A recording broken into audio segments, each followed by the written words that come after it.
Hello everyone, I am Pranav. कल हमने last topic जो हमने लास्ट वीडियो देखा था वो कहाँ तक के परमेबिलिटी तक के देखा था कि परमेबिलिटी क्या होती है, डार्सीज लॉ क्या होते हैं, है ना। और उसके बाद limitations of Darcy's law.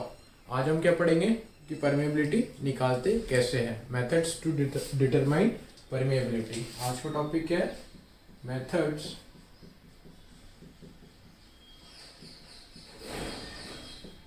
To determine permeability.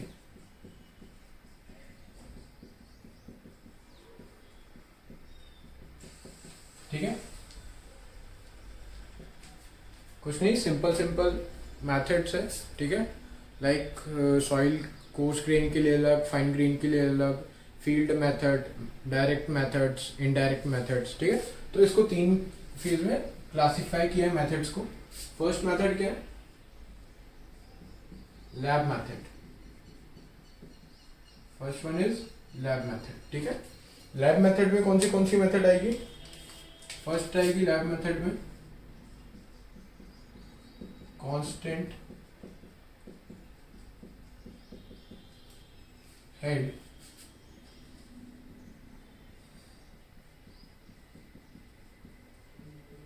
permeability test. First one is constant head permeability test. Second one is first constant हो गया तो दूसरा वेरिएबल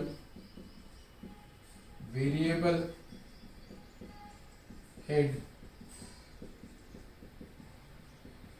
permeability test. ठीक है, ये दो मेथड कौन सी? लैब मेथड है। लैब मेथड मीन्स जो लेबोरेटरी में करते हो उसे लैब मेथड। ठीक है, second one is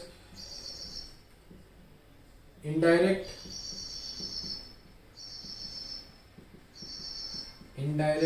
method.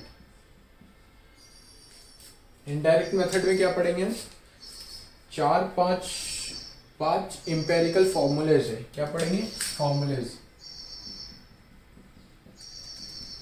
Empirical formulas.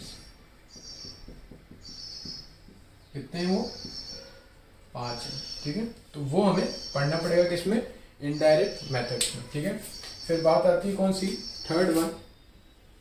अब जब वो टॉपिक के अंदर पढ़ेंगे तो पांचों एक साथ आज ही हो जाएगा। ठीक है, तो इतना टेंशन नहीं लेना कि सर कौन से हैं। जब टाइम आएगा तो सब टाइम पे बता दिया जाएगा। अभी सब खिला देंगे तो फिर क्या होगा? बचेगा नहीं। देखो अब third one is field method. Field method में फर्स्ट आता है पंपिंग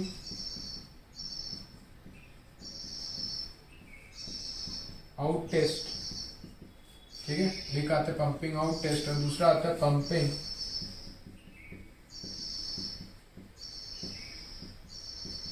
इन टेस्ट। ठीक है, तो पंपिंग आउट एंड पंपिंग इन आपने थीम्स एंड रिपीट्स थ्योरी पढ़ी होगी, तो ये वही है थीम्स एंड रिपीट्स थ्योरी। अब ये थीम्स एंड रिपीट्स थ्योरी का ज़्यादा इंपॉर्टेंस का है? इन्वायरमेंट में है। ठीक है, इन्वायरमेंट में है, बट ठीक है, क्वेश्चन जब आता है तो कभी कभी सॉइल भी रिलेट कर देते हैं, इसलिए ये भी पढ़ना पड़ेगा। और इससे भी क्या निकलती है? परमेबिलिटी निकलती है।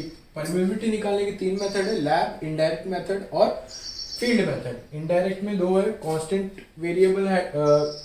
हेड परमेबिलिटी टेस्ट और दूसरा वेरिएबल हेड परमेबिलिटी टेस्ट। फिर second one is indirect method. Indirect method में क्या? एम्पेरिकल फॉर्मूलेज है। तो एम्पेरिकल फॉर्मूलेज है मतलब याद करना पड़ेगा और कोई ऑप्शन है नहीं। ठीक है, फिर फील्ड टेस्ट में भी क्या है? Field test, pumping out test and pumping in test. तो ये ऊपर जो आज हमको कवर करने हैं। ठीक है, ये हमको पढ़ना है आज। तो फर्स्ट स्टार्ट करते हैं लैब मेथड से। लैब मेथड में भी कौन सा करेंगे? फर्स्ट स्टार्ट करते हैं लैब मेथड और first one is constant head permeability test. Constant head permeability test कुछ नहीं, काफी सिंपल है। कांस्टेंट हेड परमेबिलिटी टेस्ट, ये मेन हेडिंग हो गई है। तो इसमें देखो क्या है, first of all head constant रखना पड़ेगा। कांस्टेंट हेड मतलब हेड डिफरेंस जो क्या है वो कांस्टेंट रखना पड़ेगा। सब कुछ नाम में ही होता है, ठीक है, बट आपको थोड़ा सा दिमाग लगाना पड़ता है। तो ठीक है, सब कुछ यही है, तो बनाते हैं पहले इसका डायग्राम।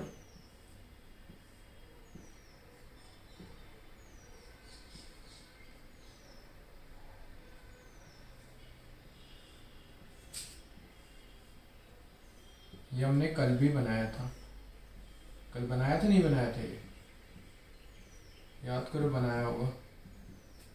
ये क्या है, सॉइल मास,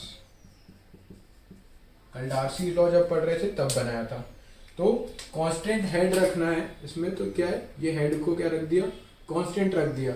अब हेड को कांस्टेंट कैसे रखोगे, तुम बोलोगे सर हेड डिफरेंस है, यहाँ से यहाँ पानी फ्लो होगा, फ्लो तो होगा, अब इसको सर कांस्टेंट रखना है, तो यहाँ क्या लगा दो, एक नल लगा दो, क्या टैप लगा दो, एक टैप, टैप।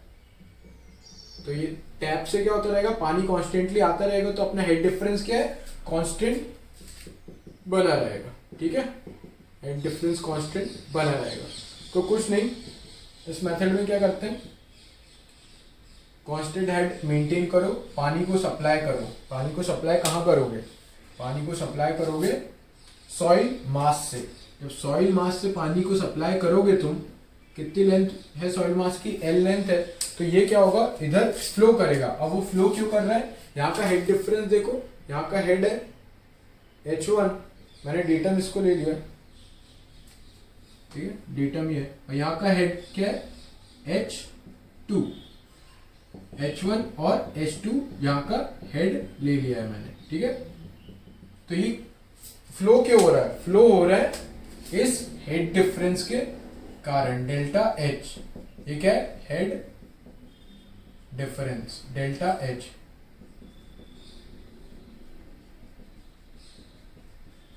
ठीक है, हेड डिफरेंस। तो कुछ नहीं, जब वाटर फ्लो हो रहा है, कांस्टेंट मेंटेन कर रहे हो तुम, तो सर अब इससे परमेबिलिटी कैसे निकलेगी, देखो फर्स्ट ऑफ ऑल ये पूरा सेटअप हो गया, पानी को फ्लो करवाओ, और यहां से पानी अब क्या होगा, कॉन्स्टेंटली सप्लाई होगा सॉइल मास से हेड डिफरेंस के कारण, तो पानी क्या होगा, बाहर निकलेगा। तो जो पानी बाहर निकल रहा है उसको कहाँ कलेक्ट करो, यहाँ पे कलेक्ट करो। तो मान लो ये पानी जो तुमने कलेक्ट किया है उसका वॉल्यूम कितना आया, उसका वॉल्यूम है V, और कितने टाइम में आया, कि मान लो तुमने 2 घंटा टेस्ट किया, T टाइम में, इन T टाइम में कलेक्ट कर लो। काफी सिंपल है, वॉल्यूम को कलेक्ट करना है, वॉल्यूम ऑफ कलेक्टेड वाटर, ठीक है, इन टाइम स्मॉल t, ठीक है। अब इसको कलेक्ट कर लो, अब इतना तुम कर लोगे तो तुम्हारा काम पूरा हो गया, काफी सिंपल था। अब देखो फर्स्ट पॉइंट, डिस्चार्ज। डिस्चार्ज क्या होता है, CHA, डिस्चार्ज क्यू क्या होता है, वॉल्यूम अपॉन टाइम, है ना। डिस्चार्ज की यूनिट क्या होती है, क्यूमैक, मीटर क्यूब पर सेकेंड। मीटर क्यूब क्या होता है, volume upon time, second time, तो वॉल्यूम अपॉन टाइम। तो क्यू क्या हो जाएगा, मान लो V वॉल्यूम कलेक्ट किया तुमने, V वॉल्यूम कलेक्ट किया कितने देर में, छोटे t टाइम में, तो ये हो गया 1, ठीक है।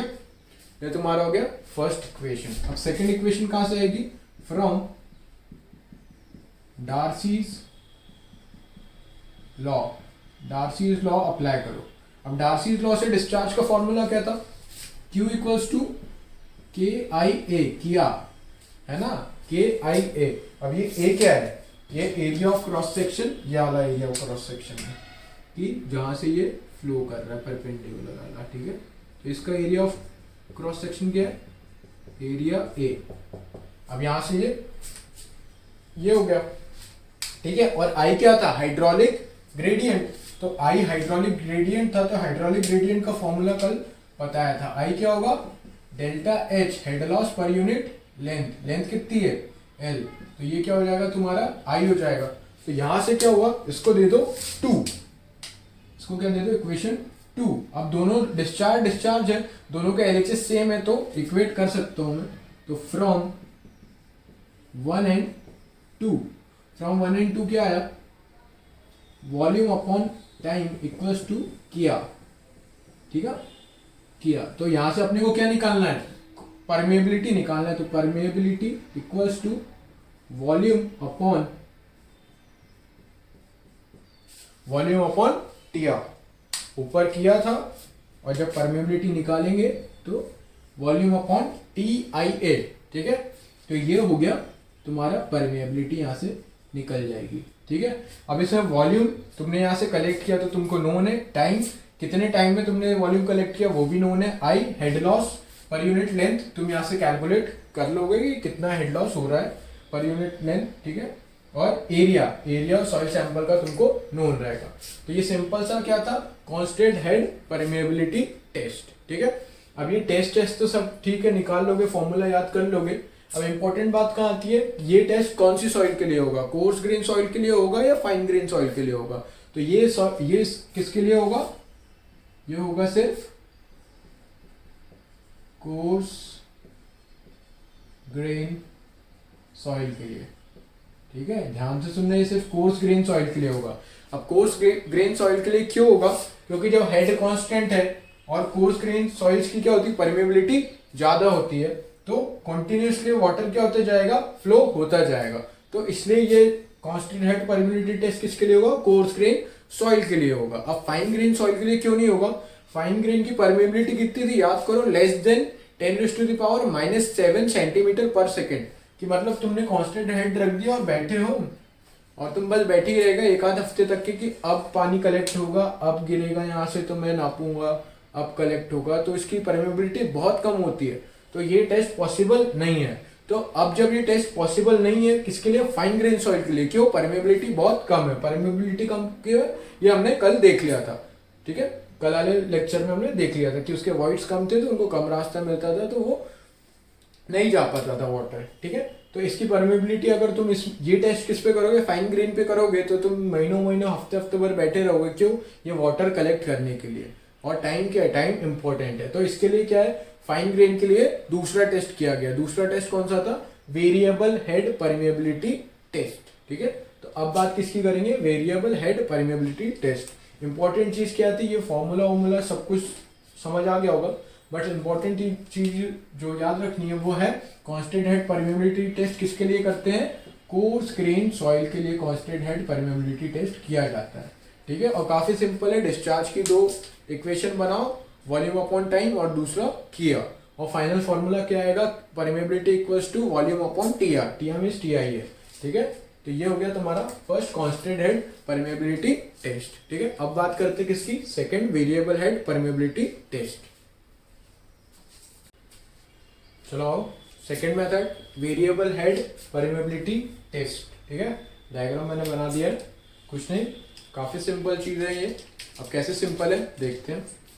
First of all, variable head और फॉलिंग हेड परमेबिलिटी टेस्ट दोनों सेम है, नाम दोनों में से कोई भी आ सकते हैं, फॉलिंग हेड या वेरिएबल हेड। फॉलिंग हेड क्यों बोल रहे हैं, देखते हैं अभी फॉलिंग हेड क्यों बोल रहे हैं और वेरिएबल हेड क्यों बोल रहे हैं। वहां पे कांस्टेंट हेड क्यों रखा था, वहां पे हेड कांस्टेंट कर दिया था, कैसे किया था, टैप लगा के, नल लगा के पानी कॉन्स्टेंटली पोर कर रहे थे उसमें, तो कांस्टेंट हो गया था। अब सिंपल है, फॉलिंग हेड मतलब वेरिएबल, यहाँ हेड कांस्टेंट नहीं रखेंगे, तो ठीक है। और ये फर्स्ट ऑफ ऑल ये जो मेथड है, this method is used for, this method is used for fine grain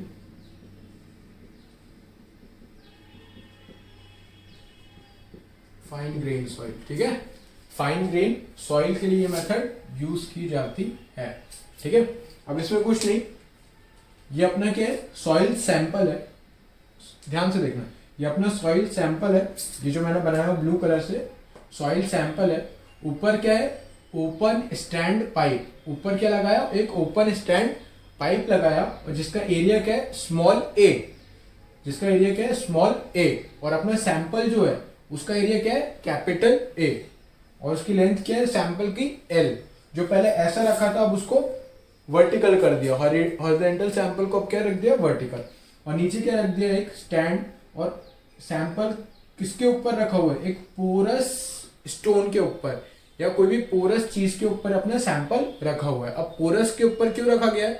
अब पोरस के ऊपर इसलिए रखा गया है क्योंकि भाई यहाँ से वाटर को पोर करेंगे, यहाँ से वाटर लेवल हेड मेंटेन करेंगे कि यहाँ पे ज्यादा हेड है और यहाँ पे कम हेड है, तो यहाँ से यहाँ वाटर फ्लो होगा। जब ये पोरस होगा तभी फ्लो हो पाएगा, अगर पोरस नहीं हुआ तो कभी फ्लो ही नहीं होगा।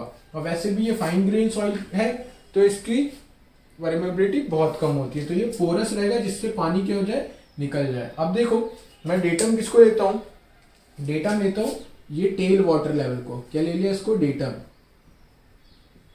यहां से मैं सारी चीजें मेजर करूंगा, ठीक है।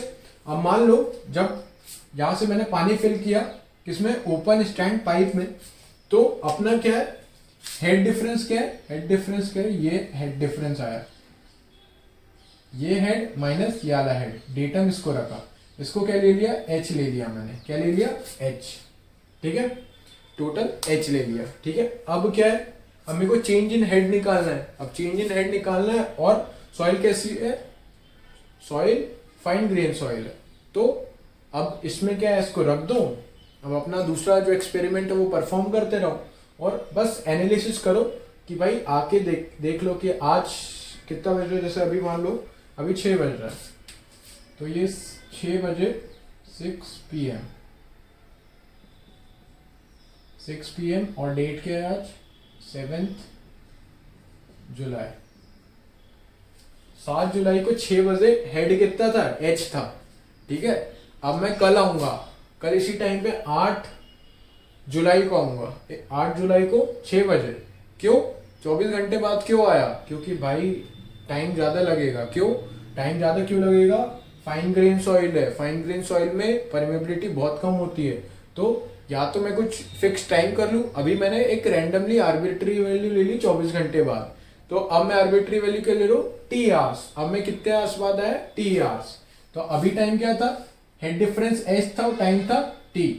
अब मैं आऊंगा कब, अब मैं आया थोड़ी देर बाद। अब कितने टाइम बाद आया, T1 टाइम में, T1 टाइम में, यहां से यहां तक के टाइम कितना है, T1 लगा मेरे को।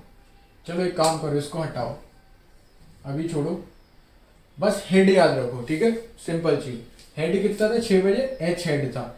अब मैं आया कितने, टी आवर्स बाद आया, टी का टाइम लगा मेरे को, टी आवर्स का मेरे को टाइम लगा। तो अब क्या हुआ, कुछ टाइम लगा होगा तो ये हेड क्या हुआ होगा, ये हेड कम हुआ होगा। तो अब हेड कितना है, अब हेड है H1, ठीक है। और फिर दूसरे टाइम, ये टाइम में आया T2, इसको T1 ले लो और इसको H1 ले लो, इसको H2 ले लो, ठीक है। ये तो अपने हाथ में क्या लेना है क्या नहीं। तो T1 टाइम में जब देखा हेड था H1, फिर T2 टाइम में देखा तो कितना हेड था, H2। ध्यान से सुनना, ठीक है। T1 टाइम में देखा मैंने तो हेड कितना था, H1, यहाँ पे हेड था। और ये T1 क्या है, अभी 6 बजे।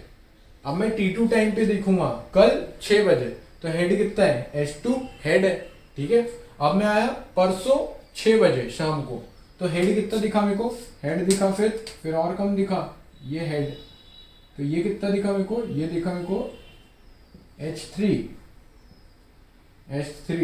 ठीक है। और टाइम कितना था, T3। समझ रहे हो, टाइम नोट करना है और हेड नोट करना है, टाइम नोट करना है और हेड नोट करना है, सिंपल है। अब इसको वेरिएबल हेड क्यों बोला, क्योंकि ये हेड क्या हो रहा है, वेरिएबल चेंज होते जा रहा है, फॉलिंग, नीचे कम होते जा रहा है, हेड कम होते जा रहा है, डे बाय डे हेड कम होते जा रहा है, तो इसको क्या बोला, वेरिएबल हेड और फॉलिंग हेड, ठीक है। और एक और बार आप देख लो, सिंपल से है, ये पूरा सेटअप तो तुमको पता लग गया। अब मेन चीज क्या है, H1 है और T1।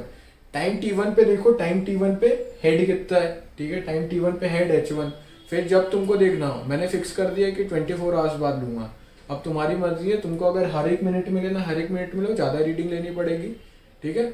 और अगर तुम्हें डेज में लेना है तो तुमको कम रीडिंग लेनी पड़ेगी, तो तुम्हारे ऊपर। और जितनी ज्यादा रीडिंग लोगे उतनी ज्यादा एक्यूरेसी आएगी। तो फिर मैं टाइम T2 में फिर हेड नोट किया H2, फिर टाइम T3 में हेड नोट किया H3, ठीक है। तो ये 3 दिन प्रोसेस चलती रही, ठीक है। जब ये पूरा हेड और टाइम आ गया मेरे पास, तो इसका सिंपल सा फॉर्मूला दे रखा है, इसका परमेबिलिटी का फॉर्मूला है 2.303 A by A into L by T into log 10 H1 by H2, ठीक है, H1 by H2, ये इसका सिंपल सा फॉर्मूला है। अब देखो log 3.03 A by A into L by T log 10 H1 by H2। अब ये T क्या है? T वो टाइम है, T कौन सा टाइम है? T2 minus T1। T कौन सा टाइम है? T2 minus T1। जब हेड कितना लॉस हुआ? H1 से लॉस कितना हुआ? H1 से कितने पे गया? H2 पे गया। तो कुछ ये चेंज हुआ, कितने देर में ये चेंज हुआ? तो वो T2 माइनस T1 में चेंज हुआ। तो ये क्या हुआ? H1 bye H2। ए क्या है? इसका एरिया गिवन रहेगा, area of soil sample, length of soil sample, और ये टाइम था। तो टाइम था कितने डिफरेंस के बाद? मैंने क्या लिया था? 6 बजे आ लिया, 6 बजे कर लूंगा। तो डिफरेंस कितना है? 24 आवर्स। तो ये यहाँ क्या आएगा? 24 आवर्स, ठीक है। अब तुम बोल सकते हो कि सर इसकी कंसिस्टेंसी कैसे चेक करें कि अपनी वैल्यू सही है या नहीं है?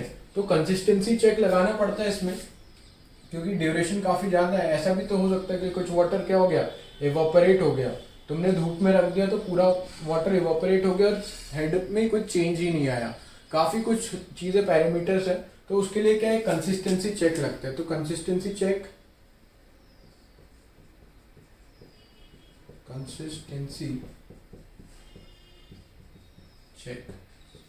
कंसिस्टेंसी चेक में मिनिमम 3 रीडिंग। जैसे तुम लोग क्या एक्सपेरिमेंट्स करते हो कॉलेज में, तो तुमको क्या कहते हैं तुम्हारे जो फैकल्टीज है कि मिनिमम 3 रीडिंग लेके आओ। अब वो 3 रीडिंग इसलिए बुलवाते हैं ताकि 3 रीडिंग से वो तुम्हारी कंसिस्टेंसी चेक कर पाए कि ऐसा तो नहीं तुमने तुक्का मार दिया हो कि भाई यहाँ ठीक है तुक्का मार दिया है और कुछ भी, जैसे सामने वाले की 12 आई तो तुमने 13 लिख दिया, ठीक है, कि हाँ इतना तो फर्क हो गई, ठीक है चल जाएगा, पर तुम पकड़ा जाते हो। कैसे? कंसिस्टेंसी चेक लगा देती है तुम्हारी फैकल्टी, तो तुम पता लग जाता है तुमने एक्सपेरिमेंट परफॉर्म किया है या नहीं किया है। तो ये कंसिस्टेंसी चेक काफी इंपॉर्टेंट होता है। कंसिस्टेंसी चेक में क्या होता है? 3 रीडिंग ले लो। जैसे हमने अभी ले लिया H1, H2 और H3। तो इसमें सिंपल सी है, H2 equals to under root of H1 into H3। जो बीच वाली रीडिंग है H2, वो किसके बराबर होनी चाहिए? Under root of H1 into H3। अगर ये आता है तो तुम्हारा एक्सपेरिमेंट सही है, अगर ये नहीं आता है तो ये एक्सपेरिमेंट फिर से परफॉर्म करो। तो ये क्या है? कंसिस्टेंसी चेक है। इसके ऊपर क्वेश्चन आता है। क्वेश्चन कैसे आता है कि H2 और H3 दे दिया, H1 और H3 तुमको दे देगा, पूछेगा H2 बताओ, तो ये सीधे कंसिस्टेंसी का फॉर्मूला लगा देना। फॉर्मूला काफी सिंपल है, फॉर्मूला बेस्ड है ये पूरी प्रोसेस। तुमको बस इतना पता होना चाहिए कि T क्या है, A क्या है, कैपिटल है, स्मॉल है, L क्या है, H1 क्या है, H2 क्या है। H1 क्या है? T1 टाइम पे हेड कितना है। H2 क्या है? T2 टाइम पे हेड कितना है। T क्या है? T2 माइनस T1, जितना भी डिफरेंस है, ठीक है। और क्या हो रहा है इसमें? ये कौन सी सॉइल है? फाइन ग्रेन सॉइल है, variable head and constant head, ठीक है। तो ये तुम्हारा हो गया कौन सा? लैब मेथड दोनों हो गए। अब बात करते हैं किसकी? इनडायरेक्ट मेथड और एम्पेरिकल फॉर्मूलेस की, ठीक है। चलिए आइए अब बात करेंगे किसकी?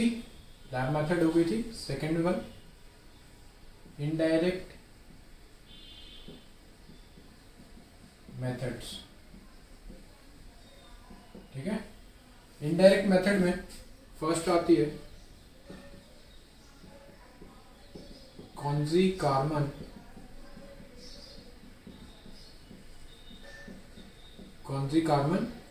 इक्वेशन। कॉन्जी कार्मन एक साइंटिस्ट थे। उन्होंने क्या कहा कि परमेबिलिटी निकालने के लिए एक फॉर्मूला डिराइव किया। अब वो फॉर्मूला किस बेसिस पे डिराइव किया कि परमेबिलिटी क्या होती है? परमेबिलिटी किस पे डिपेंड करेगी? सॉइल मीडियम पर, सॉइल मास किस टाइप का है, सॉइल का मीडियम क्या है, ठीक है, उस पे, और कौन सा फ्लूइड उसमें फ्लो हो रहा है उस पर डिपेंड करेगी क्या? परमेबिलिटी। तो उन्होंने एक सिंपल सा फॉर्मूला दिया परमेबिलिटी निकालने का, K इक्वल्स टू 1 बाय के गामा बाय म्यू ऑफ किसका? फ्लूइड, जो फ्लूइड उसमें ट्रेवल कर रहा है सॉइल मास में, ठीक है, अपॉन ई cube upon 1 plus E into D square.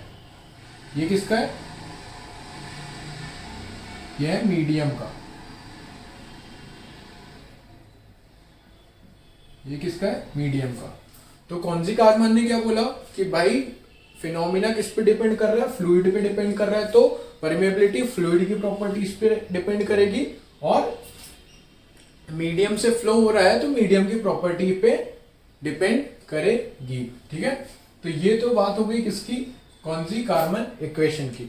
अब कौनसी कार्बन इक्वेशन को, और एक और फॉर्मूला इसका, मतलब कुछ नहीं, फॉर्मूला कुछ नहीं है, ये डी स्क्वायर को इनने किस में कन्वर्ट कर दिया? स्पेसिफिक सरफेस एरिया में। K equals to 1 by K dash gamma by mu of किसका? Fluid, mu of fluid, E cube upon 1 plus E into 1 by S S का स्क्वायर ऑफ मीडियम, ठीक है। अब ये सब क्या क्या चीज है देखते हैं। Where K equals to permeability,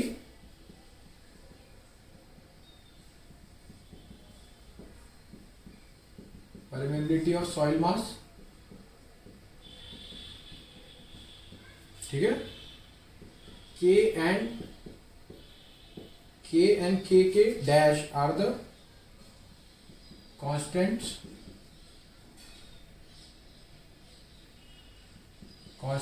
ठीक है। उसके बाद आती है किसकी? गामा। गामा क्या है? यूनिट वेट ऑफ सॉइल मास। फिर बात आती है किसकी? म्यू। म्यू क्या होती है? Dynamic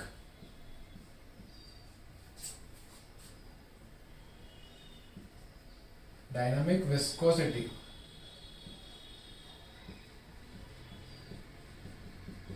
dynamic viscosity of fluid, ठीक है। और क्या है? ई पता है, वॉइड रेशियो,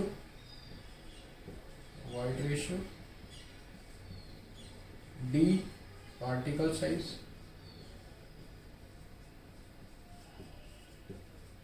साइज, बोले तो डायमीटर, ठीक है। और एस एस क्या है? Specific surface area. अब स्पेसिफिक सरफेस एरिया लग गया, जहां पे क्या हाइड्रोलिक ग्रेडियंट क्या होता है? पर यूनिट लेंथ। तो स्पेसिफिक सरफेस एरिया क्या होता है? स्पेसिफिक लग गया तो पर यूनिट वॉल्यूम। तो मतलब सरफेस एरिया अपॉन वॉल्यूम को क्या बोलते हैं? स्पेसिफिक सरफेस एरिया, ठीक है। तो ये हो गया सिंपल सा कौन सी कार्बन इक्वेशन, ठीक है। कौन सी कार्बन इक्वेशन, दोनों फॉर्मूला ऑलमोस्ट सेम है, ऐसे ज्यादा कोई फर्क नहीं है। हाँ एक चीज, हाँ ये देखो, ये यूनिट वेट ऑफ फ्लूइड की प्रॉपर्टी थी ना, तो यहाँ फ्लूइड होगा, फ्लूइड लग ही रहा था ये। और ये किसका था? सॉलिड का। यूनिट वेट ऑफ फ्लूइड, कौन सा फ्लूइड है? अब उसमें तुम वाटर लोगे तो वाटर का यूनिट वेट, हनी लोगे तो हनी का यूनिट वेट, और अगर क्या लोगे? मरकरी लोगे तो मरकरी का यूनिट वेट, ठीक है। उसकी मरकरी की डायनेमिक विस्कोसिटी सब गिवन रहेगा। और स्पेसिफिक सरफेस एरिया क्या होता है? Surface area per unit volume. अब बात किस पे करेंगे? फॉर्मूला तो ठीक है, अब बात करेंगे स्पेसिफिक सरफेस एरिया पे। स्पेसिफिक सरफेस एरिया होता क्या है, ठीक है। तो ये नोट डाउन कर लो, फिर आगे बात करते हैं। स्पेसिफिक सरफेस एरिया, ठीक है। अब देखो क्या टॉपिक है? Specific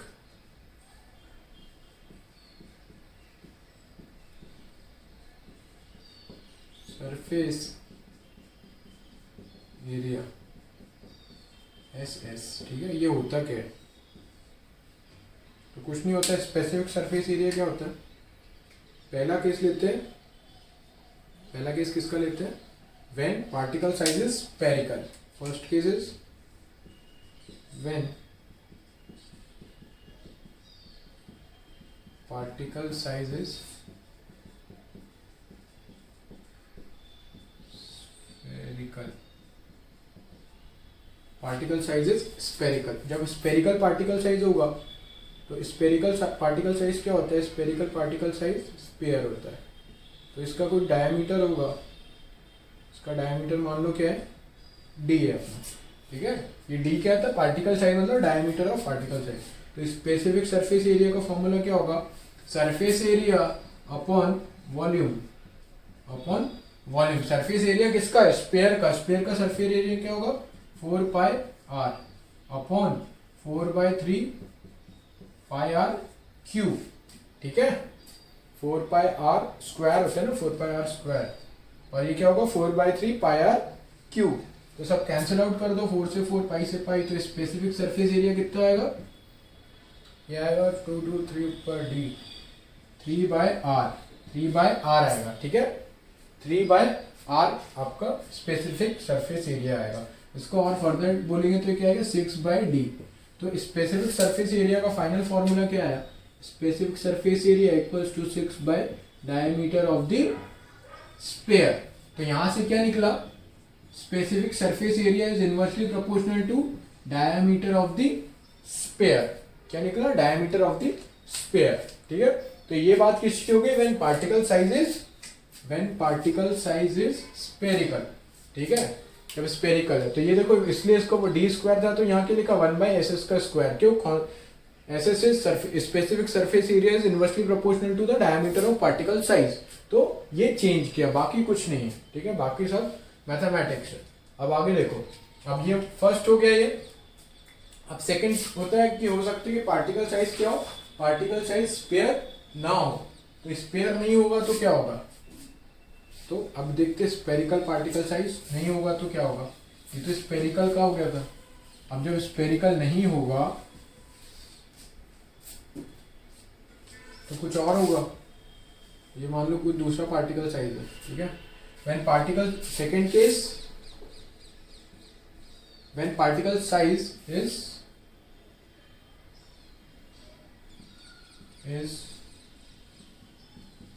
not a sphere.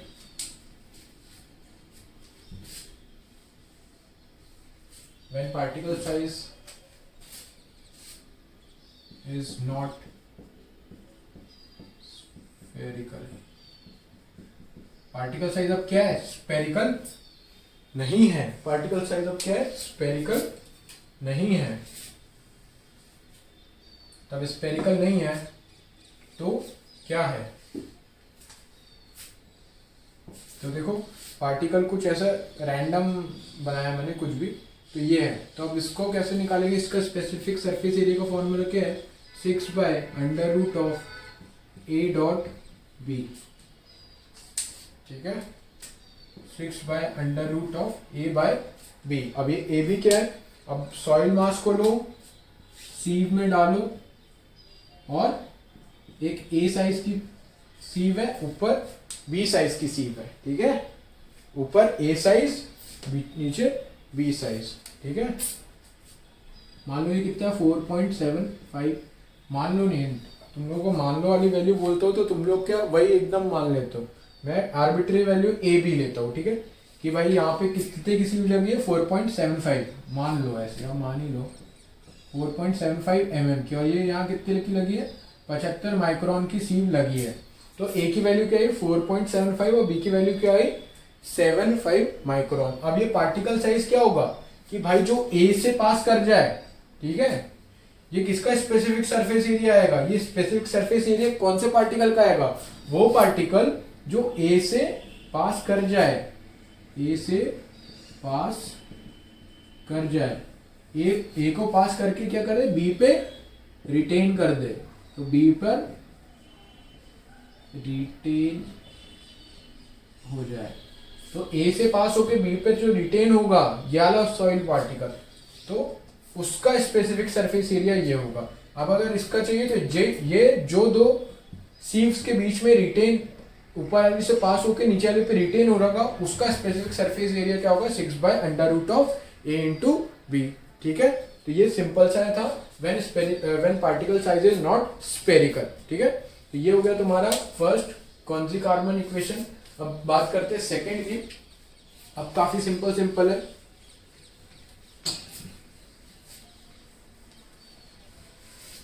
Formula क्या था,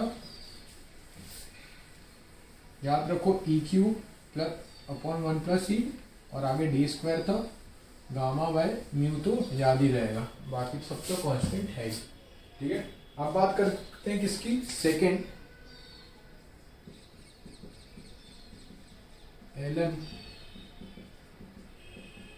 Elon Hazen's equation. Allen Hazen एक साइंटिस्ट थे, उन्होंने भी एक इक्वेशन दी थी। उन्होंने क्या बोला, permeability equals to C d10 का square.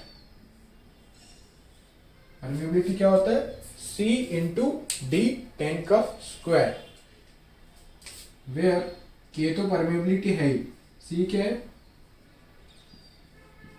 Elon हेजन coefficient. Elon हेजन coefficient, ठीक है, एलन हेजन कोएफिशिएंट। और d10 क्या है, पार्टिकल साइज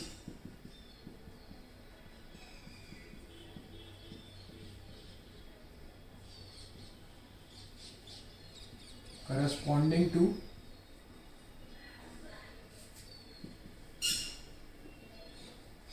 %,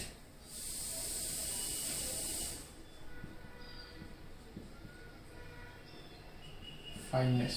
ठीक है, D10 अपन ने पढ़ा था भाई, D10, D30, D60 ये सब पढ़ चुके हैं। तो particle size corresponding to 10% fineness जो है वो D10 है। C क्या है, एलन हेजन कोएफिशिएंट है। अगर क्वेश्चन में एलन हेजन कोएफिशिएंट नहीं दिया हो, अगर नहीं दिया हो तब कितना लेना, 100 यूज करना। अगर नहीं दिया हो, फिर से बोलो, अगर नहीं दिया हो तो 100 यूज करना। अपने आप 100 नहीं, पता लगा उसने 50 दे रखा है, तुम 100 यूज करके आ गए तो क्या होगा, नंबर नहीं मिलेगा। अगर कुछ नहीं दिया उसने और D10 दिया है सिर्फ, और बोला परमेबिलिटी क्या है, तो 100 यूज करके परमेबिलिटी निकाल लो। और ये पार्टिकल साइज हमेशा किस में होगा, हमेशा सेंटीमीटर में होगा। जब इसको सेंटीमीटर में यहाँ रखोगे तो ये किस में आएगी वैल्यू, सेंटीमीटर पर सेकेंड में, नहीं मीटर पर सेकेंड में आएगी। ठीक है, देख लेता हूँ मैं, नहीं हाँ इफेक्टिव साइड सेंटीमीटर पर सेकेंड में, सेंटीमीटर पर सेकेंड में आएगी। और इसको रखोगे तुम सेंटीमीटर में। ठीक है, इसको सेंटीमीटर में रखना। अब क्या होगा, क्या देखो गलतियां कहाँ होगी, ये जो रेड है ये तुम्हारी मिस्टेक्स है जो तुम करोगे। पार्टिकल साइज वो किस में देगा, mm में देगा, और जब वो mm में देगा और तुमसे सेंटीमीटर में पूछेगा, तुम mm में ही पुट कर दोगे। उसको mm से पहले सेंटीमीटर में कन्वर्ट करना, फिर पुट करना, फिर पुट करोगे तो फिर तुम्हारा आंसर सेंटीमीटर पर सेकेंड में आएगा। ठीक है, अब यही मिस्टेक तुम करोगे, मेरे को पता है अच्छे से। तो mm में देगा तो mm को सेंटीमीटर में कन्वर्ट करके फिर, और तुम mm को एज इट इज रखोगे तो भी तुम्हारा आंसर मैच हो जाएगा। ठीक है, तो तुम कहाँ मिस्टेक करोगे उसको पता है, तो तुमको वो मिस्टेक नहीं करनी है। तो ये क्या हो गया, एलन हेजन का फॉर्मूला हो गया। इसके बाद थर्ड बात करते हैं कंसोलिडेशन इक्वेशन की। ठीक है, यही लिख दे क्या, चलो यही लिख देते हैं। थर्ड, कंसोलिडेशन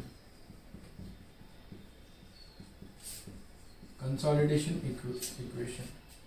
तो इससे क्या होता है, K equals to CV/MV gamma W। उसका फॉर्मूला क्या है, K equals to CV/MV gamma W।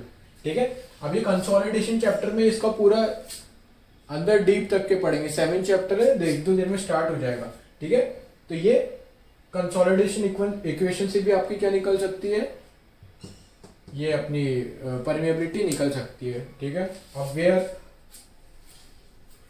मिटाना तो पड़ेगा यार, एलिमिनेशन हो गया है।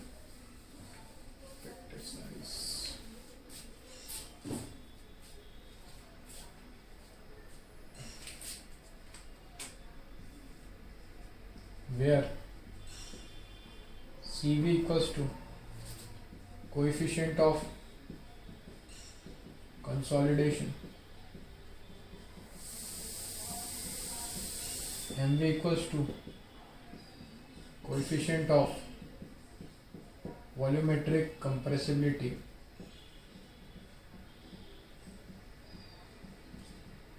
Gamma W unit weight of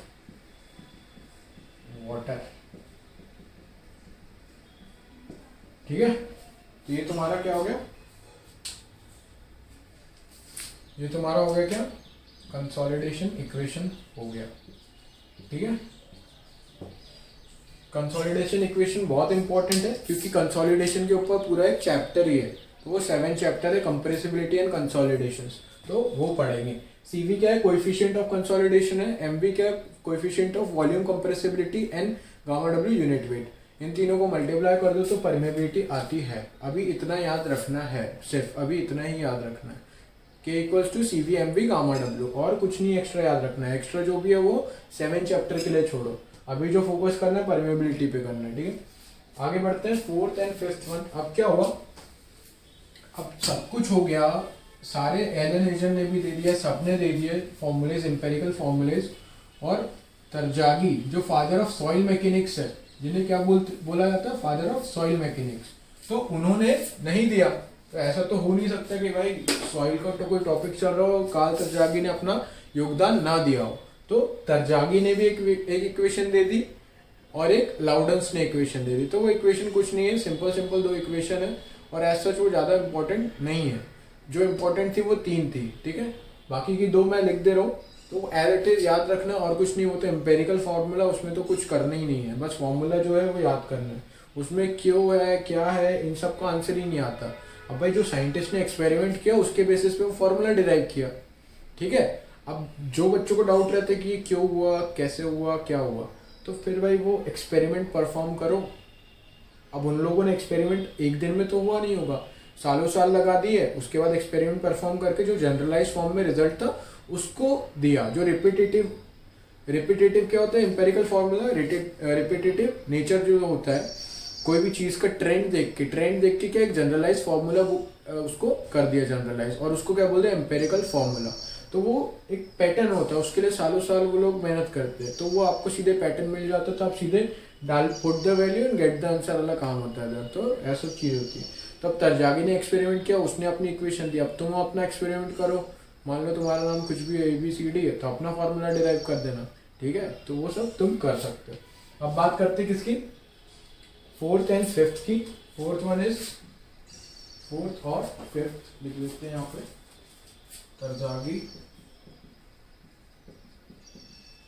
Tarjagi's equation, and 5th one is Lauden's equation. ठीक है, ये क्या है, k equals to 200 e square upon D square. Value कहाँ में रहेगी, सेंटीमीटर पर सेकेंड में रहेगी। डी क्या है, इक्विवेलेंट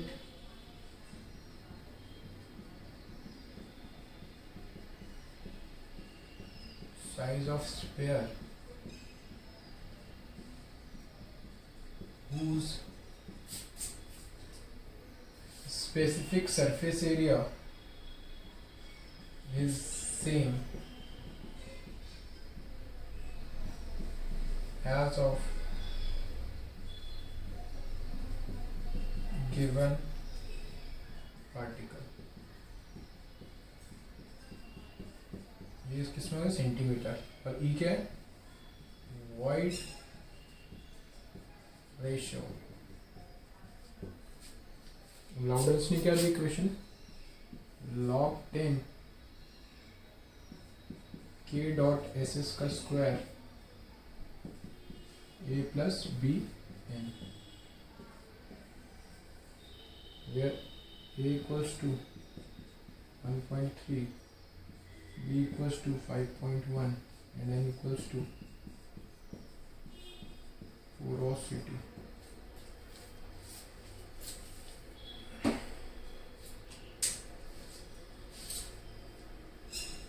अब देखो तरजागी हो गया, और क्या हो गया, लाउडेंस हो गया।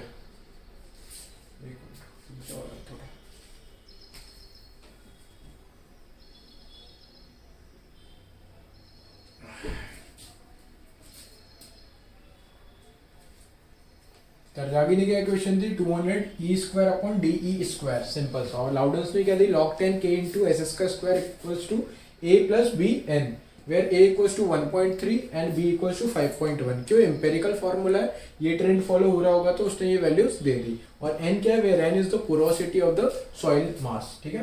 तो ये तो लाउडेंस तो बहुत सिंपल है, ठीक है, ये फॉर्मूला याद रखना है। अब इधर क्या बात आती है, डी ई क्या है? 200 E square upon D E square. तो ये ई स्क्वायर जो है, ये ई स्क्वायर है क्या? ई स्क्वायर पढ़ना है हमको। तो ई स्क्वायर क्या है? इक्विवेलेंट साइज ऑफ स्फीयर, ठीक है, whose surface specific surface area is same as that of the given particle। तो मैं यहाँ देखता हूँ, specific surface area of particle equals to specific surface area of क्या था? Specific surface area of sphere, ठीक है।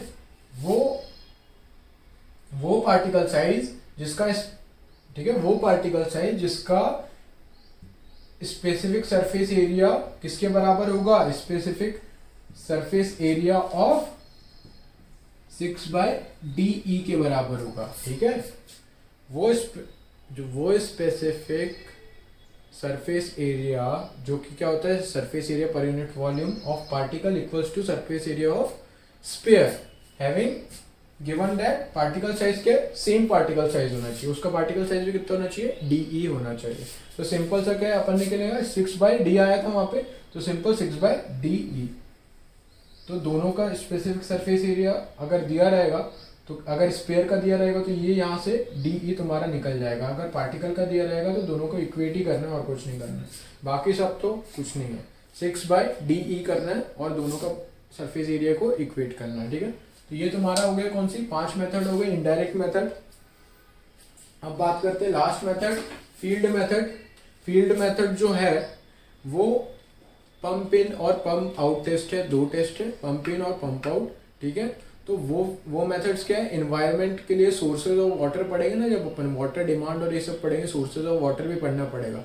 तो जब सोर्सेज ऑफ वाटर पढ़ेंगे तो उसमें एक एक्वाफर, एक्विफ्लुइड्स ये सब पढ़ेंगे।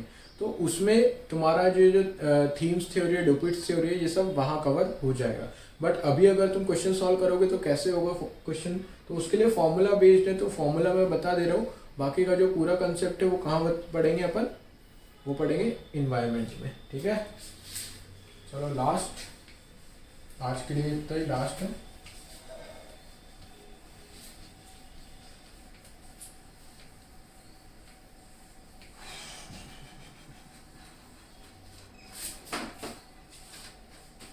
Last one, field method.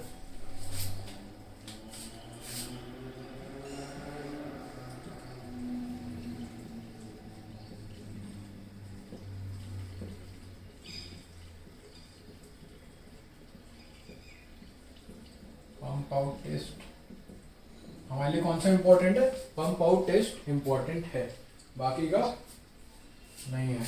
तो वेल इज कन्फाइंड, एक कन्फाइंड होता है और एक वेल इज इनकन्फाइंड। अब देखो ये सेम टॉपिक जो है वो हाइड्रोलॉजी में भी है, इन्वायरमेंट में भी है और सॉइल मैकेनिक्स में भी है, ठीक है। तो तीनों को किसने जोड़ दिया? इस टॉपिक ने जोड़ दिया। पर ज्यादा इंपॉर्टेंस कहाँ है इस टॉपिक का? इन्वायरमेंट में। तो इन्वायरमेंट में इसको कवर करते हैं। अब हाइड्रोलॉजी जब पढ़ेंगे तो हाइड्रोलॉजी में ये इतना ही बोल दिया जाएगा कि इन्वायरमेंट में हो चुका है, तो अगर इन्वायरमेंट, इसलिए अच्छे से अटेंड करना, ठीक है। और क्या, अब एक टॉपिक 2 बार पढ़ा के, अब टाइम वैसे भी कम है अपने पास, बहुत कम टाइम बचता है। आखिरी में जल्दी जल्दी खत्म करके आखिरी में ज़्यादा टाइम रिवीजन को देना है, ठीक है। कहाँ गया फॉर्मूला? ये रहा, कन्फाइंड एक्यूफर और कन्फाइंड एक्यूफर और अनकन्फाइंड एक्यूफर। फॉर्मूला है किसका? डिस्चार्ज का, Q इक्वल्स टू पाई के H1 square minus H2 square upon 2.303 log of R1 by R2, ठीक है। ये चीज हो गया।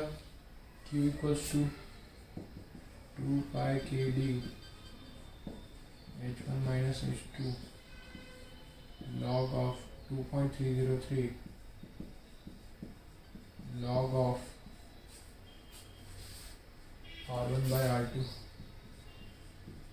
ठीक है, एक फॉर्मूला है क्या, Q इक्वल्स टू पाई के D H minus small h upon 2.030 log of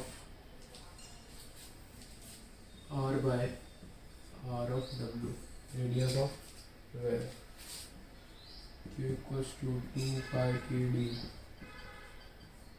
H minus H 2.303 log of R by R W। ठीक है, तो ऊपर वाले फॉर्मूले वो किसके हैं, ये है थीम्स के फॉर्मूले, थीम्स फॉर्मूला। ठीक है, ये भी किसका, थीम्स का है, और ये डुपिट्स फॉर्मूला किसने दिया था, डुपिट्स ने दिया था। ठीक है, अब देखो, अब यहाँ क्या निकालना है अपने को, डिटरमाइन क्या करना है, परमेबिलिटी। तो परमेबिलिटी कहाँ है, के जो है वो परमेबिलिटी, क्यू क्या है, डिस्चार्ज है, H1 H2 क्या है, हेड है, H1 H2 क्या है, हेड लॉस है, किसका, वेल का। अब ये 1 घंटे का डिस्कशन है, कम से कम 40-50 मिनट का ये पूरा, थीम्स थ्योरी ने क्या किया, ड्यूपिट्स ने क्या किया, तो ये डिस्कशन कहाँ होगा, उधर होगा। बाकी अभी के लिए क्या है, H1 H2 हेड है, R1 रेडियस ऑफ वेल, ये रेडियस ऑफ इन्फ्लुएंस है कि भाई ये पानी कितनी दूर से आ रहा है, राइट।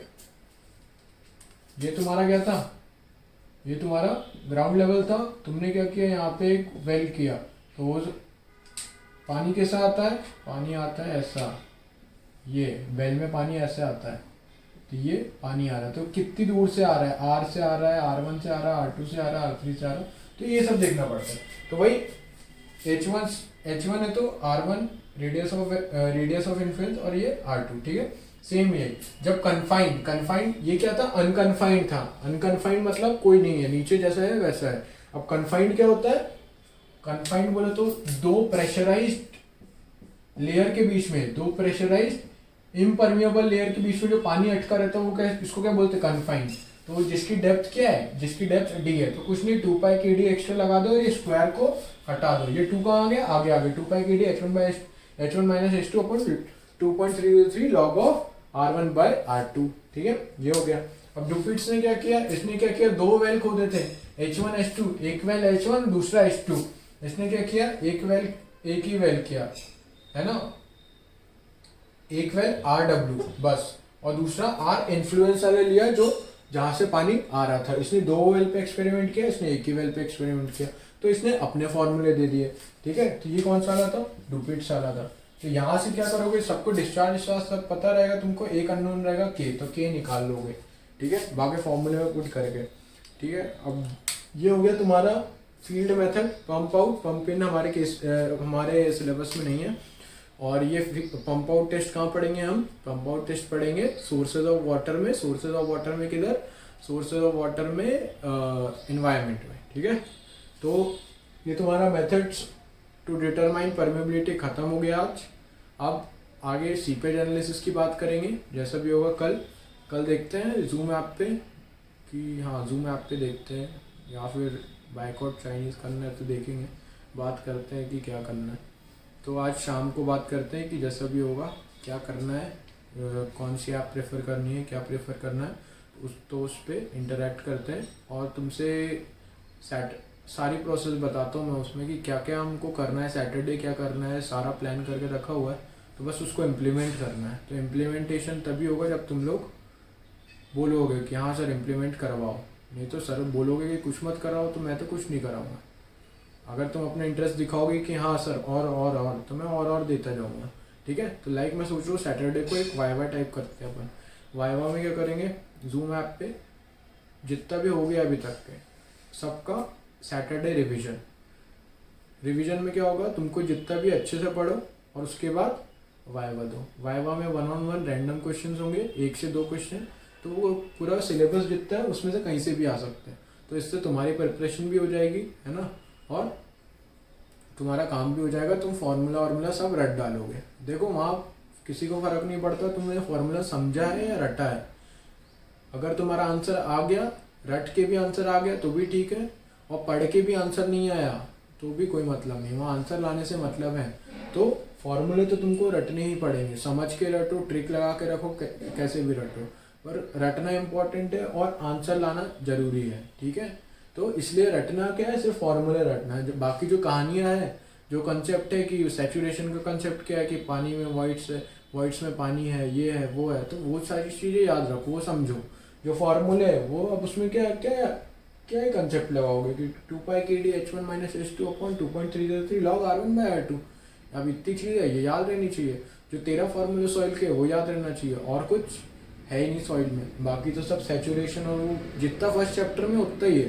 बाकी थोड़ा एड ऑन करते करते करते करते वो पूरा सॉइल ख़त्म हो जाएगा। अभी 10, 11, 13, 14 तारीख को सॉइल ख़त्म हो जाएगा। 10, 11 नहीं, 13, 14, बीच में 1-2 दिन छुट्टी भी है। तो ये हो गया तुम्हारा। चलो मिलते हैं। जिसने चैनल को सब्सक्राइब नहीं किया वो सब्सक्राइब कर लो और बेल आइकन प्रेस कर लो, ठीक है। चलो बाय।